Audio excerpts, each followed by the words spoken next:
Welcome to the TenorShare channel. TikTok has now shut down its service to users. American users are no longer able to download and install it in the App Store or Google Play. And when you open the app, you will be greeted with a message headlined, "Sorry, TikTok isn't available right now." But don't worry, this video will show how to switch from TikTok to China TikTok. The first thing to do is to change the App Store region. Open App Store.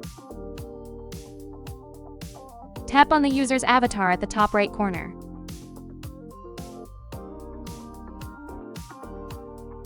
Then tap on your account.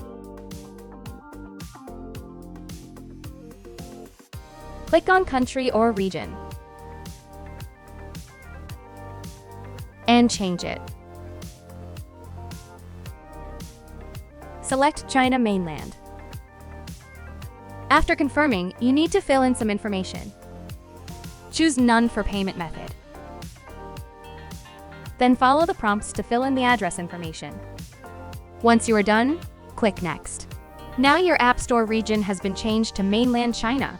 It is important to note that your account can only be successfully changed when there is no balance in your account.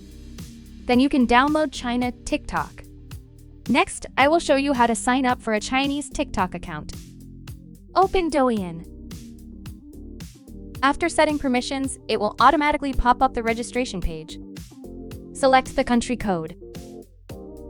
Scroll down the list to M. Tap on the United States option. Enter your cell phone number and then verify it. You've successfully logged into China TikTok. If you can't refresh videos, you can switch the network address to Hong Kong. Now you can watch the videos just like using TikTok. If you want to back up your previously uploaded videos on TikTok, I recommend you to use iCareFone. It can back up and manage your phone data for free. And you can also use it to download apps, which is very easy and convenient. That's all for today's video. If this helped you, don't forget to give it a thumbs up, leave a comment, and subscribe to my channel. Thanks for watching, and I'll see you in the next video.